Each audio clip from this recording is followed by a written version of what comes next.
There are places in the old Appalachians where the earth keeps its secrets buried deep, and its borders fiercely guarded.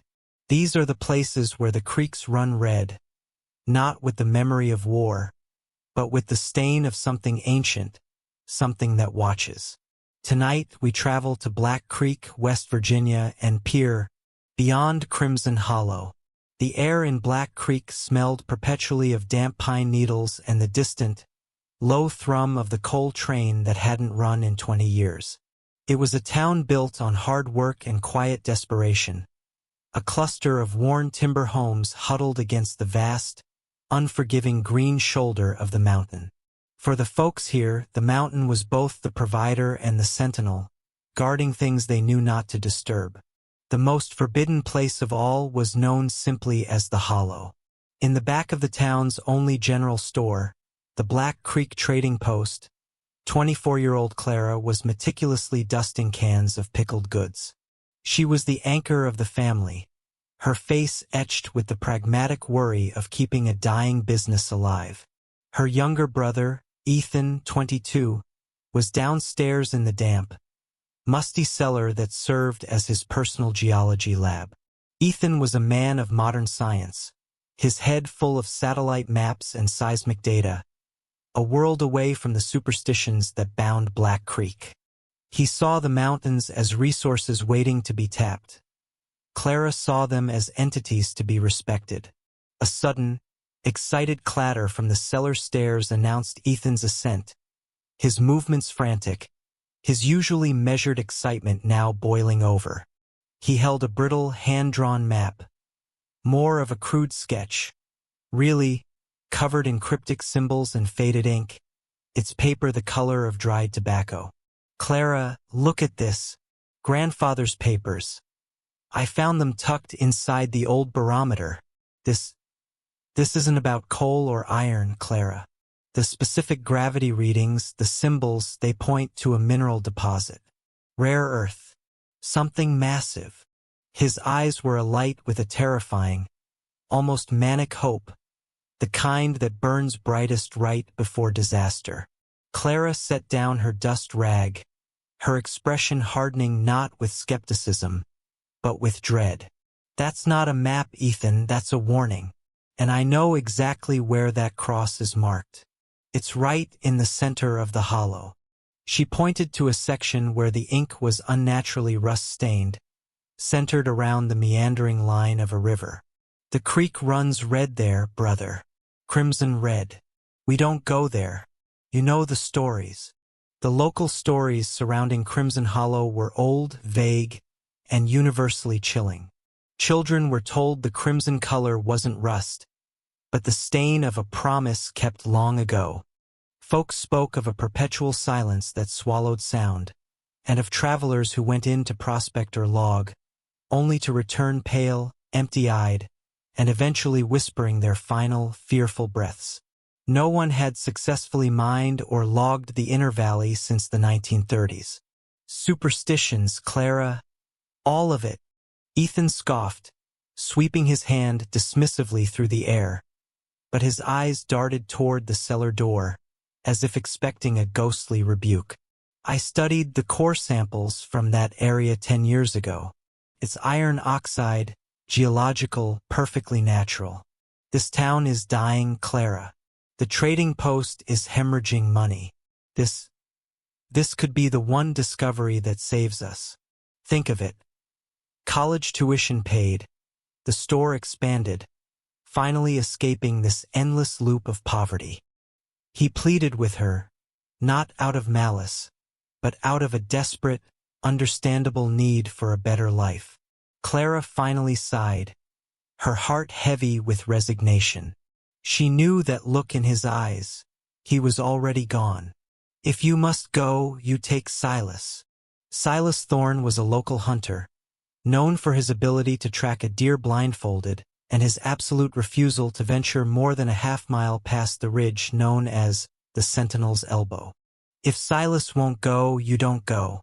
Promise me that, Ethan. She was buying time, hoping the fear of the legend, or the hunter's refusal, would stop him. Ethan agreed too quickly, his mind already calculating routes and gear. 2 days later, a weathered, laconic Silas Thorne stood by Ethan's beat-up truck, strapping a heavy-duty camping pack to the roof. Silas, his face as rough and scored as old bark, only spoke 2 sentences before they left.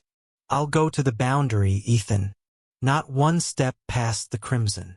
And then, a moment later, he looked straight into the dense, silent trees. "And we go in quiet. The hollow doesn't like noise. It likes to listen." As the truck sputtered out of the driveway and the roar of the engine was quickly swallowed by the surrounding forest, Clara felt a cold, sharp knot of fear tighten in her chest. She had learned a hard lesson early in life. Ambition, when coupled with disregard for ancient wisdom, often invites trouble, not fortune. Caution is not cowardice. It is the respect given to the things we do not understand. Ethan was walking into the forest with a scientist's map, but the mountain always answered in the language of folklore. She watched the tree line, and for a fleeting, terrifying moment, she thought she heard a sound on the wind, far too high-pitched and strange to be a simple bird call. It was a single, long, chilling whistle. Ethan has his samples, his guide, and his greed.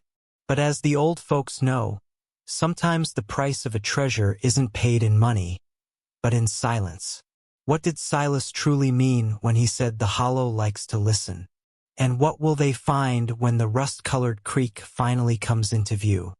When you walk into the deep woods, you expect to hear the sounds of life, the rustle of squirrels, the song of birds, the snap of a twig underfoot. But what happens when the forest decides to go quiet? What happens when the silence itself becomes a presence, a predator waiting to strike? Ethan and Silas are about to find out that the wilderness of the hollow is anything but empty. The first few hours of the trek were deceptively normal, though the trail quickly devolved from a faint deer path to pure, bushwhacking effort. Ethan, energized by his scientific ambition, led the way, frequently checking his GPS unit, which, worryingly, struggled to maintain a lock. Silas followed, not helping to cut the brush, but meticulously watching the surrounding trees. The sunlight that filtered through the high canopy was pale and sickly, casting long, fractured shadows that seemed to shift when you weren't looking directly at them. Silas stopped abruptly, his hand raised, signaling silence. Ethan, impatient, nearly walked into him. "What is it?" he whispered, annoyed. Silas didn't answer right away. He slowly scanned the upper branches of a massive oak, his gaze intense, then dropped his eyes to the base of the tree. There, neatly stacked against the trunk, was a small pile of fist-sized river stones, arranged into a perfect, conical cairn. It wasn't a surveyor's mark, and it certainly wasn't an official trail marker. It looked more like a tiny, solemn monument. "What's that for, Silas?" "Some local custom," Ethan asked, already reaching to disturb it to check if it hid anything. Silas snatched his hand away, his rough grip surprisingly strong. "It's a boundary, boy, or maybe an offering. Doesn't matter which. You don't touch them. Ever." The hunter's face was pale, his eyes wide and fixed on the pile of stones. Ethan was struck by the genuine, bone-deep fear in the hardened man's expression. A fear that had nothing to do with bears or rattlesnakes. They pushed on, the terrain becoming steeper and more oppressive. The trees grew closer together, their branches intertwining overhead like the bony fingers of a giant. Ethan noticed they were seeing no animal life at all.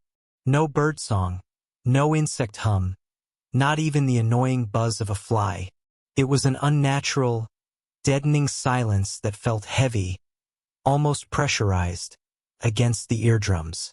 "It's too quiet," Ethan finally admitted, trying to rationalize it with something scientific, like a localized weather anomaly. Silas merely nodded, his eyes constantly moving.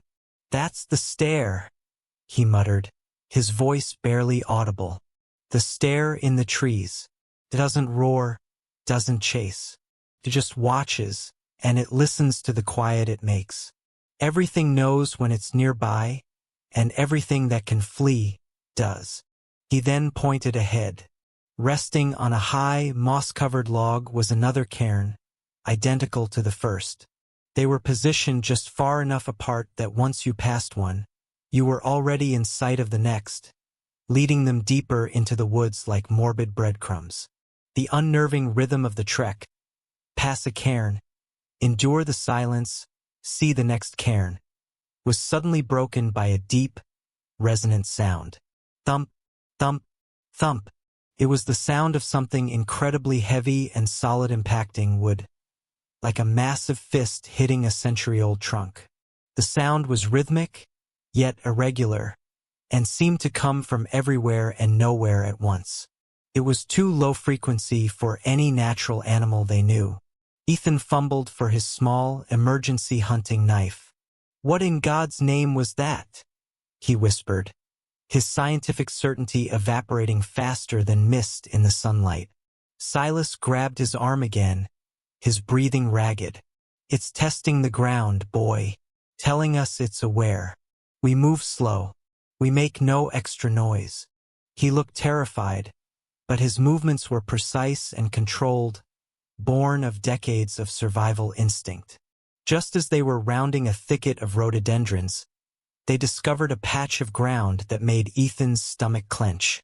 It was the remains of a deer carcass, a magnificent buck, but it was horrifyingly mutilated.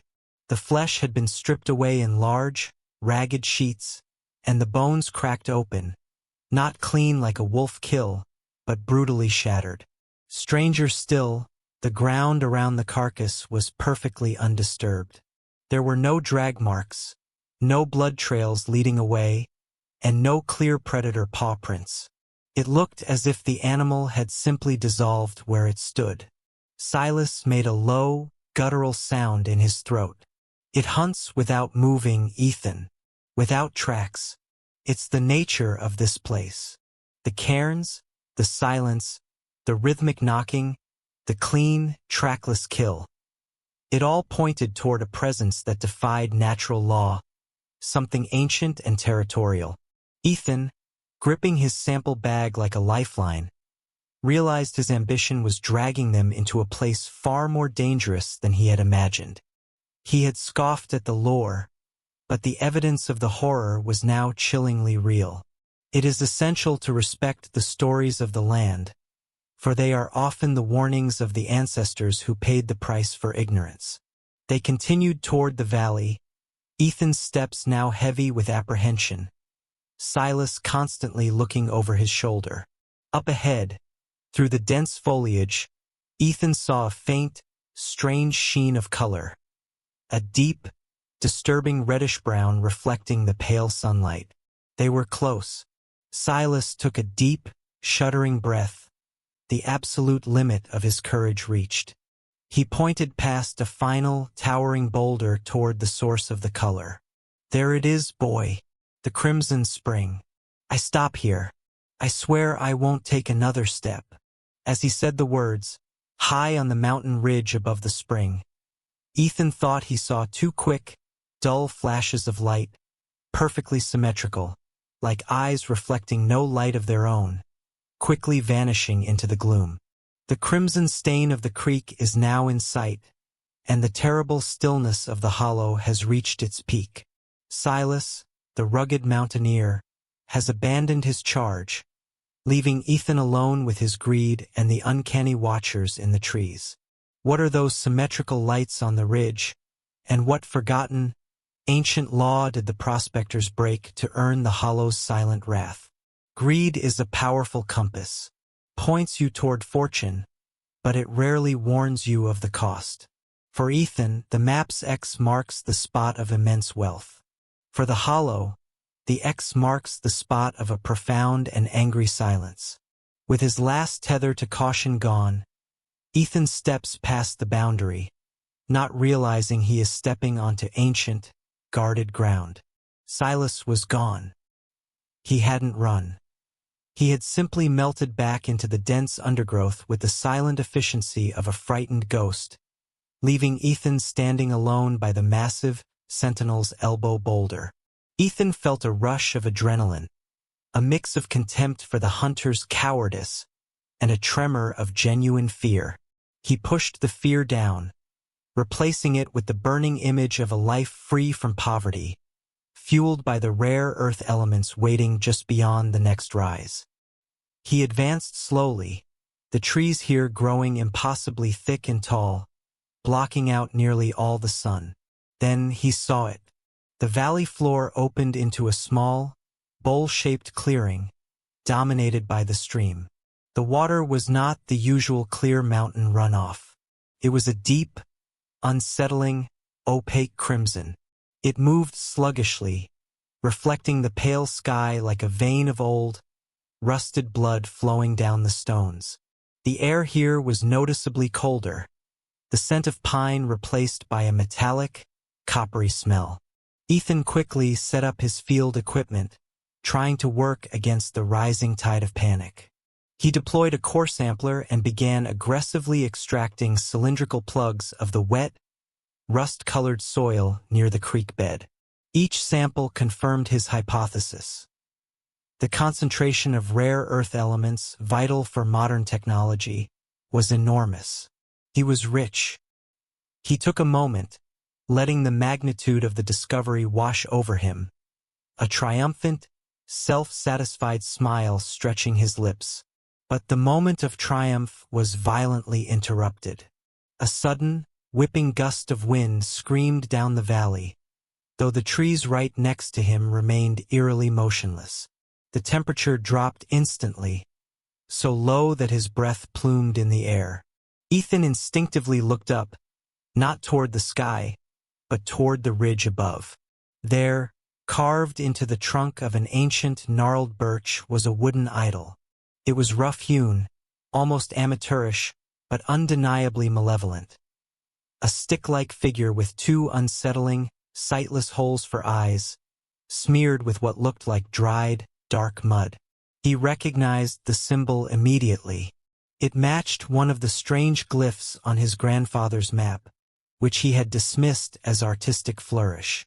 It stood at the creek's edge, a silent guardian pointing directly at the crimson water. As he stared, the wind died completely, and the silence returned, heavier and more profound than before, making his ears ring painfully. It was the silence of a microphone being abruptly muted. Ethan felt an overwhelming sense of violation, as if he had just been caught stealing. He frantically packed his valuable core samples, his hands shaking. He looked back up at the ridge, searching for the symmetrical, faint lights Silas had mentioned. He didn't see them this time, but he saw something equally terrifying. The small, rough wooden idol on the birch was now slightly wet around the carved eyes, as if it were weeping the rusty color of the creek itself. He made a decision to flee, to take his wealth and run, but before he could take a step, he heard a sound far more intimate and terrifying than the distant knocking. It was a rhythmic, scraping sound, like fingernails dragged across rock, coming from beneath the surface of the creek, directly under the spot where he had just taken his last sample. It was not loud, but insistent, and it seemed to follow the rhythm of his racing pulse. He grabbed his largest sample tube, filled with the precious, crimson-stained soil, and sprinted toward the path. He didn't look back at the idol or the creek. He simply ran, driven by pure terror. He felt a chilling certainty that the immense wealth he had just confirmed was the exact reason he would not be leaving this valley easily. His scientific arrogance had blinded him. He had crossed a territorial line centuries old, and the owner was now aware of his presence. The price of greed is often the loss of peace. What seems like a discovery is sometimes just an intrusion. Ethan stopped to rest near the remnants of a dry stone wall, catching his breath. He had run for 5 minutes straight. The scraping sound was gone. He leaned against the wall, trying to regain his composure. As his eyes adjusted, he realized the wall wasn't a natural formation. It led to a small, moss-covered wooden structure, almost hidden by vines. An abandoned, perfectly preserved miner's cabin, not marked on any map, official or otherwise. It was a shelter, a potential refuge. He felt a moment of relief, a brief reprieve from the overwhelming hostility of the open valley. But he knew, deep down, that the things watching him were patient, and that any shelter he found in their territory would be temporary. Ethan has found his treasure, but in doing so, he has roused a silent, watchful anger. Now, trapped and alone, he seeks refuge in a miner's cabin. A cabin that belongs to a past victim of the Hollow. What secrets are scrawled on the walls of that cabin? And what warnings did the last prospector leave behind before the silence consumed him? When you are hunted, any shelter feels like salvation. But in the deep, forbidden places of the earth, salvation often comes with a terrible history. The miner's cabin, untouched by time, is not an empty refuge. It is a museum of fear, a silent testament to the man who discovered the wealth of Crimson Hollow and paid the full price for his greed. The cabin was impossibly small, built of rough-hewn logs that had turned gray and brittle with age. Yet, it stood strangely intact, sheltered under the mossy overhang of the rock face. Ethan didn't hesitate. He shoved the heavy wooden door open, the sound echoing unnaturally in the pressurized silence of the hollow. He stumbled inside, dropping his pack and his precious sample tube onto the dusty, hard-packed earth floor. Inside, time had stopped. A crude cot was pushed into one corner, and a small, rusted iron stove stood cold and empty. A tin cup lay next to a small wooden table, and an oil lamp sat on a shelf, its glass globe cracked but still recognizable. The air was dry, stale, and cold. A cold that seemed to emanate not from the lack of heat, but from the very memories trapped within the walls.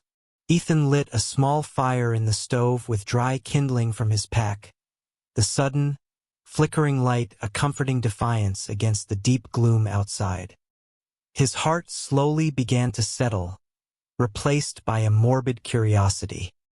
He noticed that the walls were not blank. They were covered in elaborate, frantic writing scratched directly into the soft wood with a sharp instrument. It wasn't the graffiti of a bored woodsman. It was a detailed, agonizing journal, written by the cabin's last occupant, likely the 1930s prospector referenced by the town elders.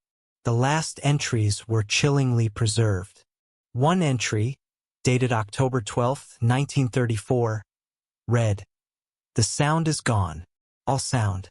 I smashed my own damn lantern to hear the glass shatter, but the noise fell dead a foot from my hand. It hates noise, commands silence. The red dirt is worth a fortune, but the silence is the tax."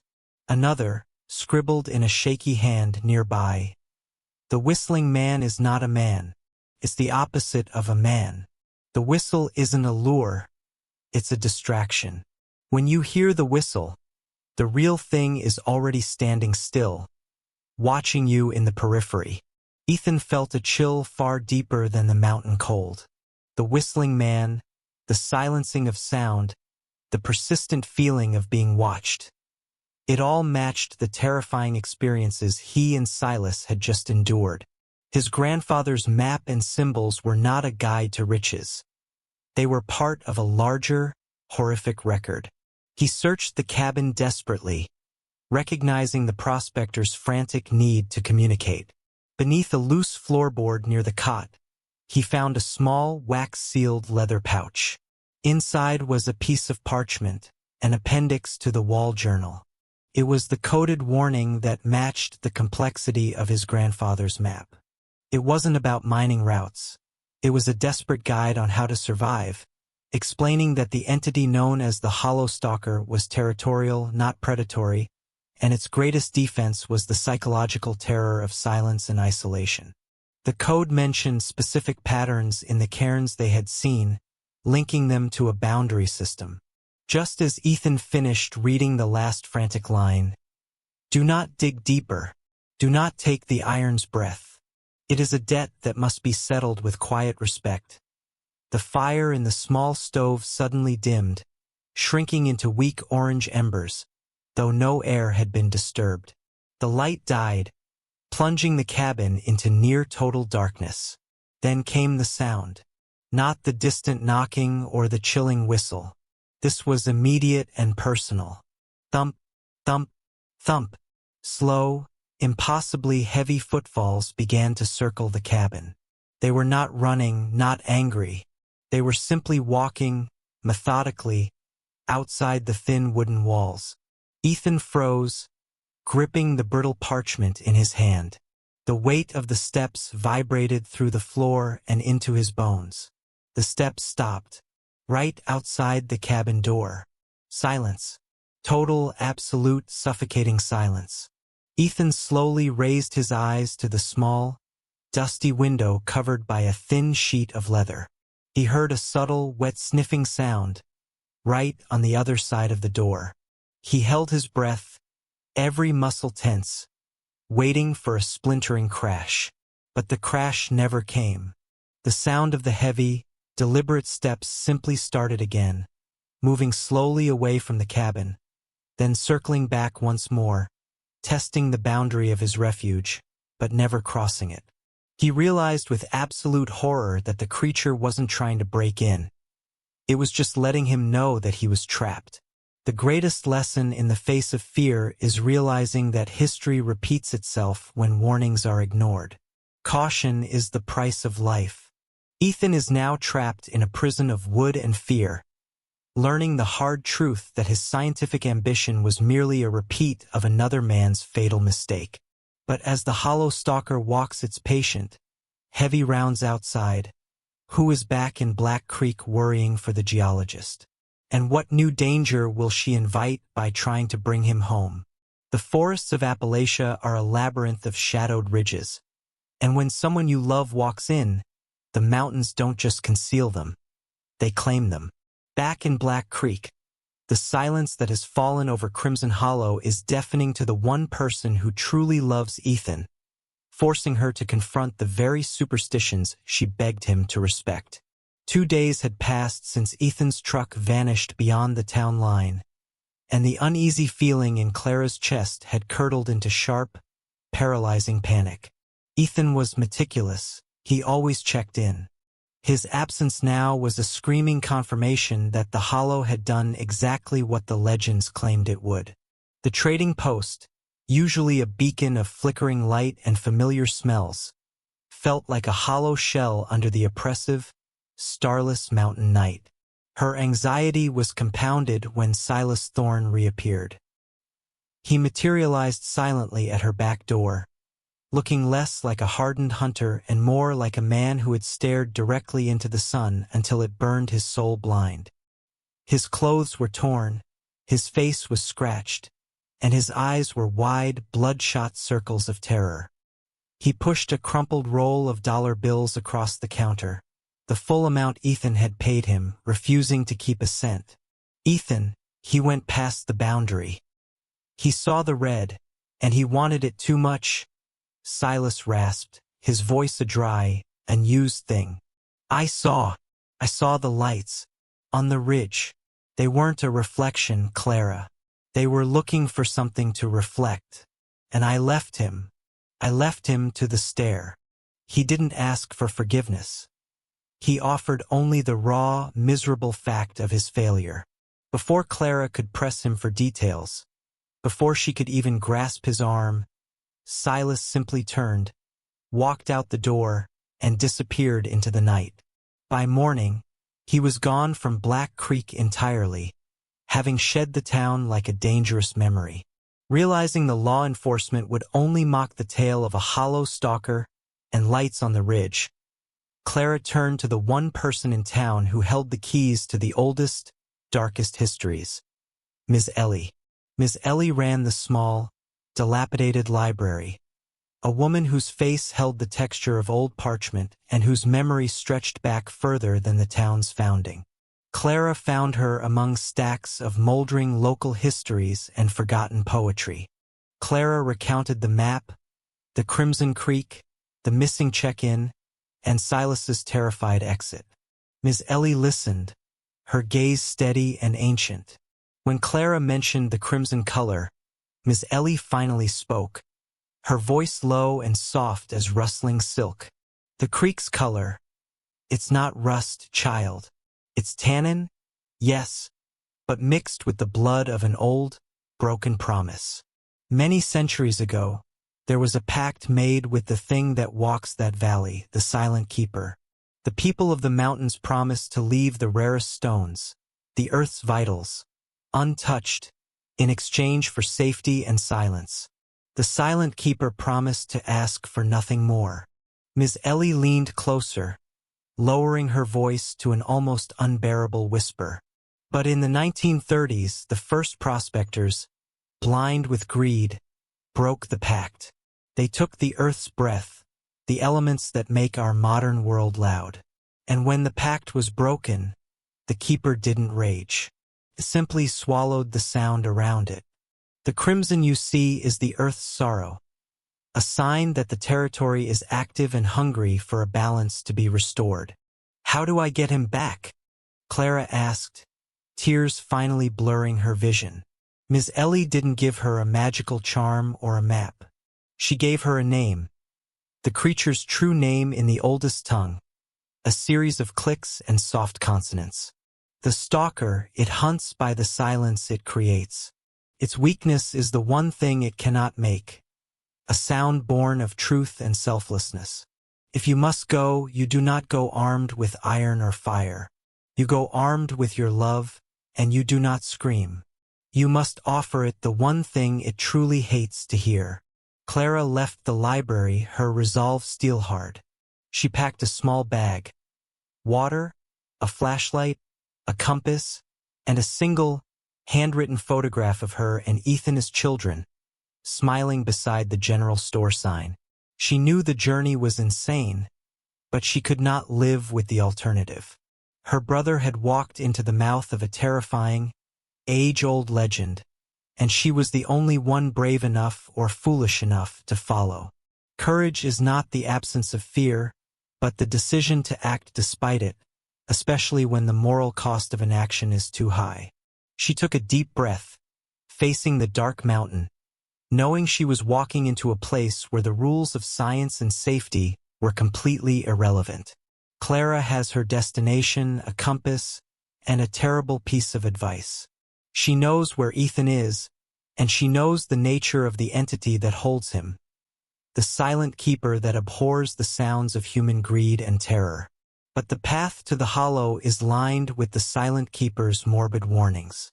Will she be able to navigate the maze of fear, or will the terrifying silence claim her too? The deep woods are an extension of the stalker's mind, a territory where every shadow is a potential eye, and every silence a deliberate act of hostility. Clara must now follow the same trail of fear that broke her brother and her guide. She enters the hollow not as a prospector seeking gold, but as a sister seeking a soul. Clara walked the path of the missing, driven by a terrible singular purpose. She found the first of Silas's signs, the broken branches he'd used as hasty markers before his terror took hold.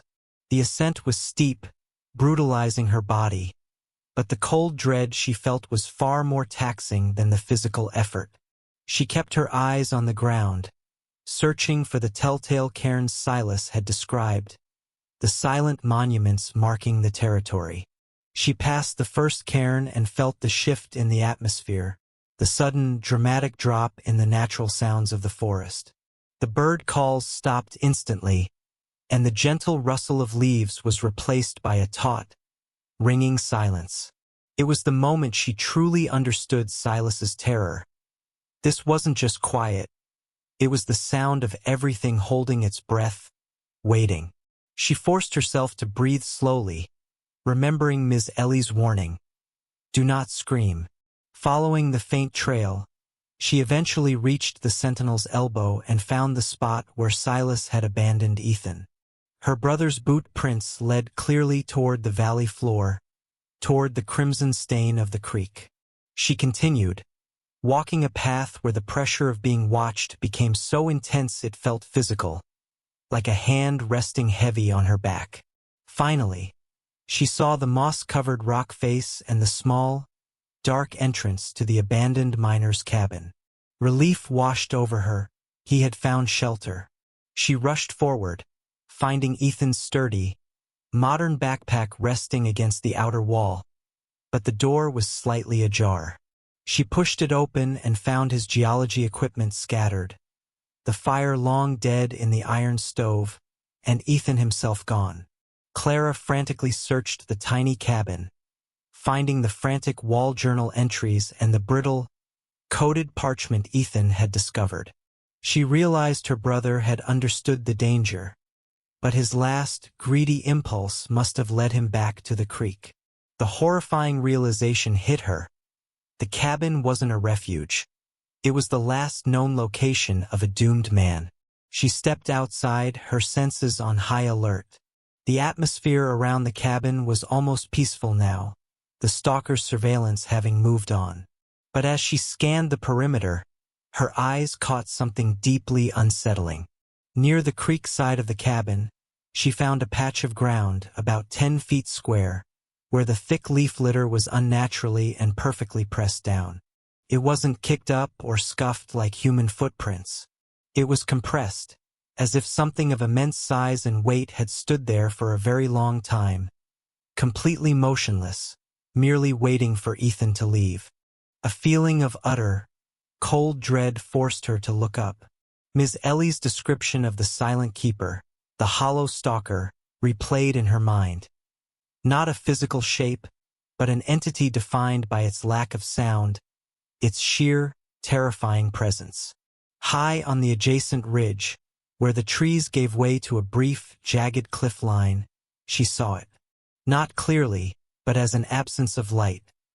A towering, impossibly slender shadow, far too tall to be a bear or a man, distinct from the surrounding trees. It was utterly black, absorbing all light, and it seemed to lean toward her with a terrible, silent intensity. Clara froze, her breath catching in her throat, refusing to become the source of the sound the stalker craved. She kept her eyes locked on the spot, waiting for movement.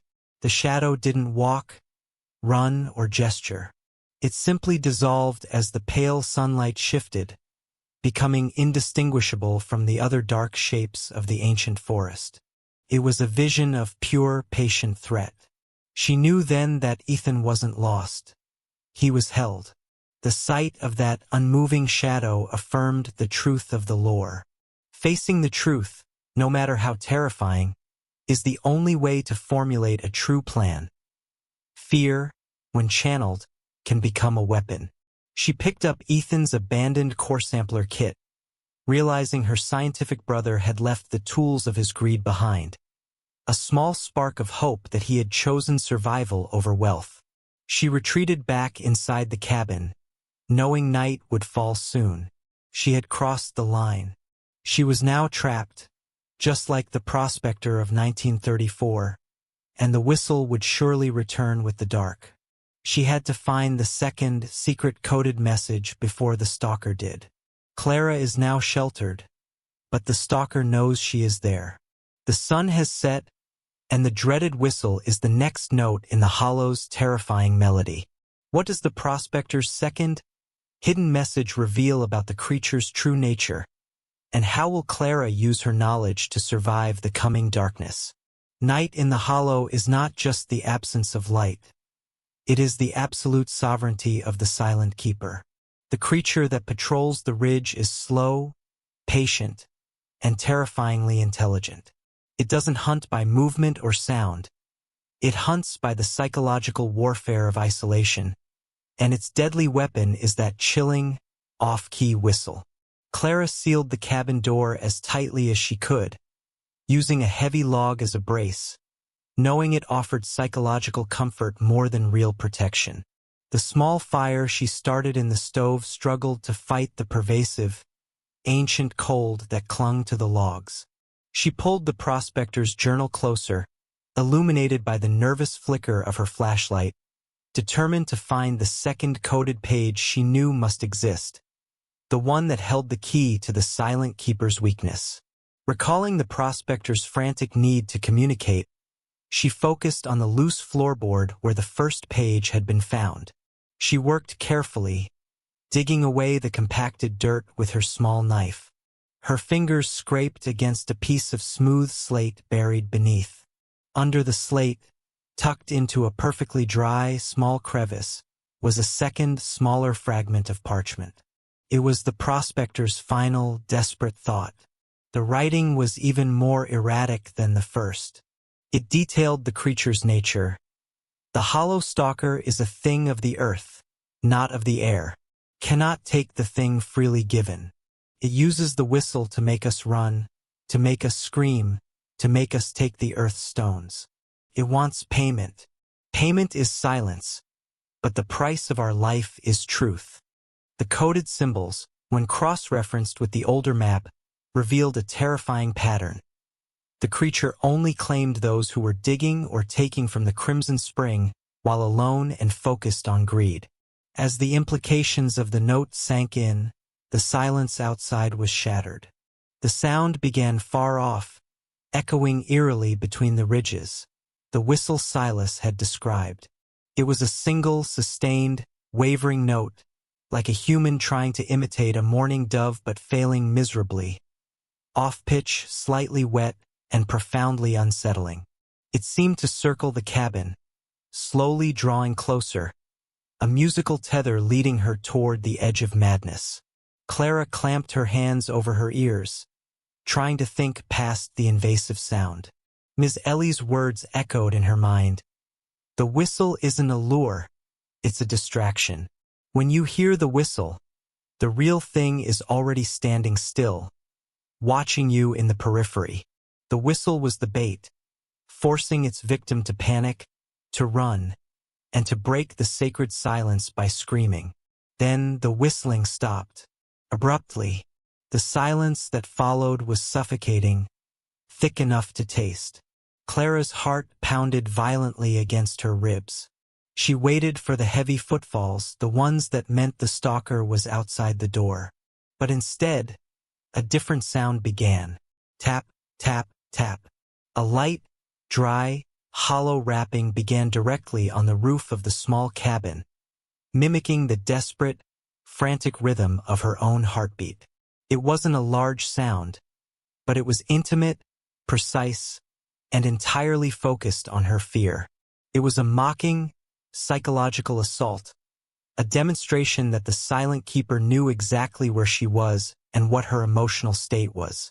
Clara knew, with chilling clarity, that the creature outside was using the silence to listen to her very panic.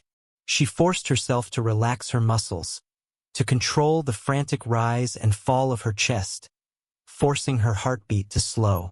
As her own pulse quieted, the tapping on the roof slowed with it, fading from a rapid drumming to a reluctant, slow tap, tap, and then mercifully stopping altogether. The creature was testing her, playing with her sanity. Panic is the enemy of survival. Logic and calm are the best defense against a fear that feeds on your distress. She was not a victim yet. She was a combatant armed with stillness. Clara carefully packed the new note, securing it with the original map fragment. She now understood the truth. Ethan was likely near the creek, having been immobilized or taken when his greed was highest. To free him, she couldn't simply run. She had to break the stalker's pattern, use the information of the cairns, and offer the truth that the ancient promise required.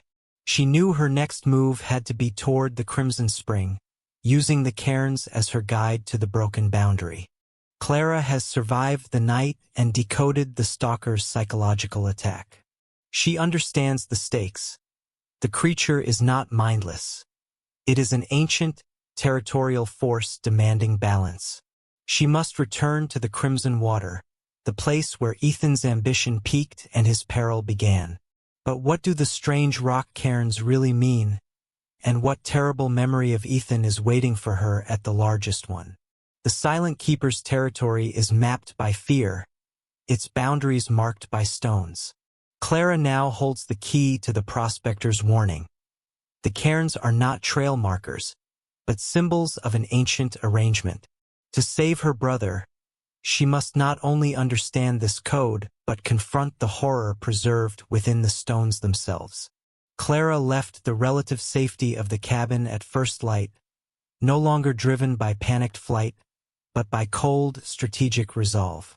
She carried the prospector's final note and the simple photograph of her and Ethan, the only currency she had in this ancient land, proof of her selfless motive. She retraced her steps back up the initial ascent, specifically looking for the largest, most deliberate cairn Silas had pointed out. The one he insisted was the boundary he dared not cross. The forest was unervingly still. The silence now felt different to Clara. It was no longer a symbol of her doom, but a vast, empty stage waiting for her single, defiant sound. She focused on the faint trail, the path of the Silent Keeper's domain.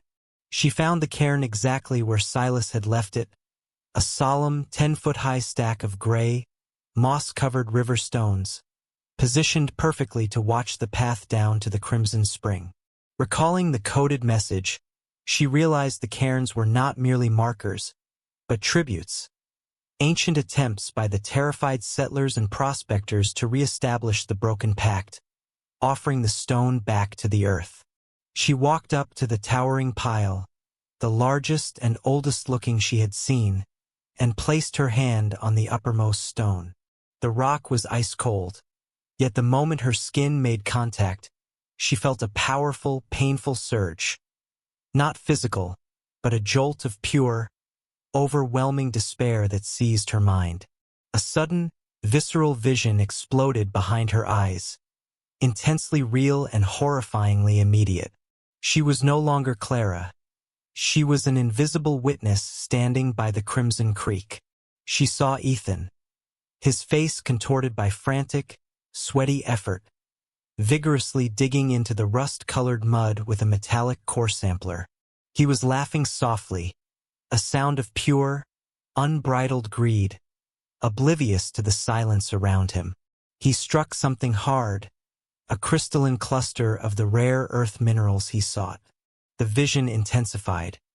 As Ethan triumphantly pulled the sample from the mud, the crimson water around the hole began to bubble. Ethan looked up, his smile freezing as his eyes locked onto something huge and impossibly tall standing at the water's edge. He tried to scream, but the sound was snatched away, a visible puff of air that dissolved instantly. Then, a long, incredibly slender hand, black as burnt wood, shot out of the creek mud, wrapping itself around Ethan's ankle. He was pulled violently and instantly backward into the viscous crimson mire, not struggling, but simply vanishing, leaving behind only the metallic shine of his tools and a rapidly smoothing surface. The vision snapped off. Clara gasped, stumbling back from the cairn, shaking violently. Her breath was ragged, and the copper taste of the crimson water seemed to be on her tongue. It was a memory, a flash of pure, agonizing truth projected by the stone. The stalker's method, the nature of Ethan's capture, and the moment the promise was fulfilled. The Silent Keeper didn't kill with violence. It claimed those who took its heart with greed, dragging them into the very earth they sought to exploit. The immediate terror gave way to cold, hard certainty. Ethan was not dead. He was submerged and held in a state of suspended animation within the creek, a prisoner of the soil's wrath. The creature wanted balance, and it claimed its debt in life itself. Clara gripped the small photograph, her moral lesson crystallized. Respect for sacred ground is paramount. What one takes from the earth without permission, the earth takes back, and life is held until the debt is paid. She had to go back to the creek not to dig, but to pay the debt. She knew her scientific tools, the compass, the knife, were useless. Her only weapon was Ms. Ellie's impossible advice, the sound of selflessness. She turned and started running down the path toward the valley floor, her focus no longer on the shadows or the silence, but solely on the dark, rust-stained water that held her brother captive. Clara has witnessed the moment of her brother's doom and knows the terrible geography of his imprisonment. The silent keeper holds Ethan in the crimson mire, demanding payment for his greed. Now, Clara is rushing back to the source of the curse, armed with the power of selflessness and the prospector's final instruction. But will a simple song be enough to break a pact centuries in the making? Clara is returning to the source of the curse, to the terrible beauty of the crimson spring. She carries no tools of violence, only the resolve of a sister who understands that the only way to defeat the silent keeper is not through force or fear, but through the profound, disruptive power of a selfless heart. Clara burst through the final line of trees and into the small, bowl-shaped clearing of the crimson spring. The light was growing dimmer, casting the entire valley in a heavy, bruised twilight. The creek flowed, a sluggish, horrifying ribbon of deep red. Near the water's edge, half submerged in the viscous, iron-rich mud, were the scattered remnants of Ethan's final, frantic dig. His large, metallic core sampler lay half in the water, a testament to his ambition. She walked to the water's edge, ignoring the coppery smell and the cold, oppressive silence. She dropped her backpack, holding only the photograph and the knowledge from Ms. Ellie and the prospector's note. She scanned the ridge where she had seen the shadow, but the forest was currently still. She knelt by the water, looking at the place where the crimson mud had swallowed Ethan whole. Taking a deep, trembling breath, Clara opened her mouth. She didn't scream or shout a challenge. She began to sing. It was a simple, slightly off-key lullaby, the one their mother had sung to them when they were afraid of the dark, a melody of pure, uncomplicated childhood comfort. Her voice, fragile and true, was the first sincere human sound the hollow had likely heard in decades. The reaction was immediate and terrifying. As the notes left her lips, the crimson water began to vibrate violently. Small, circular ripples spread rapidly across the surface, turning the opaque stream into a swirling vortex of rusty color. The silence around her, which had been so absolute, felt like it was physically recoiling from the sound of her song, tearing apart the atmosphere in a silent struggle. Clara kept singing, focusing her gaze on the center of the vortex. The cold deepened intensely, causing the air to mist around her mouth.